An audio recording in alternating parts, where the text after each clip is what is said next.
De provincie wil de Tour de France naar Limburg halen. De provincie heeft een bidboek neergelegd bij de organisatie van de wielerwedstrijd. Het gaat dan over een etappe op zijn vroegst over 2 jaar. In 2006 was de Tour de France voor het laatst in Zuid-Limburg. Kessler heeft een groot gat. Ja, is gedaan. Fantastisch. De Duitser Matthias Kessler won toen op de Kouberg in Valkenburg. 4 juli van dat jaar was het gezellig druk in het Heuvelland. Zo'n 300.000 mensen stonden in de hitte langs het Nederlandse deel van het parcours.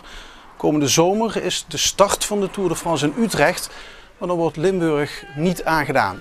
De baas van de Tour de France bevestigt dat Limburg kandidaat is om over een paar jaar wel de Tour weer te ontvangen.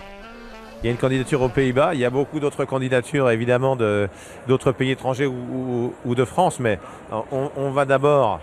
Quel village? C'est le village qui est candidat pour la prochaine fois? Nous avons des approches du Limbourg,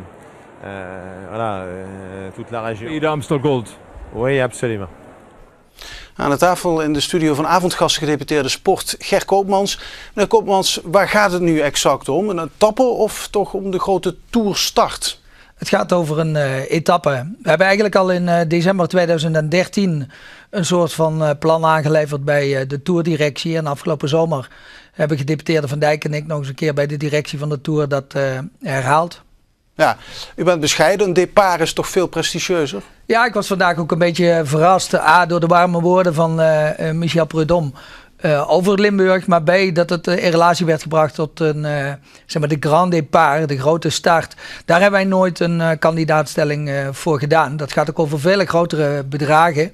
En ik denk ook dat mocht je dat ooit willen, dat moet je 100 keer beter voorbereiden. Ja, de provincie wil al heel lang die Tour naar Limburg halen. Hoe concreet is het dat het over 2 jaar ook echt daadwerkelijk gaat lukken? Nou, recent heb ik naar Provinciale Staten een brief gestuurd en gezegd, als het gaat om grote evenementen, dan moet je ook een hele lange aanloop hebben. Dat is belangrijk. Dan kun je er naartoe groeien, dan kun je goede dingen bedenken. Dan heb je ook na dat evenement ook een hele grote nalatenschap.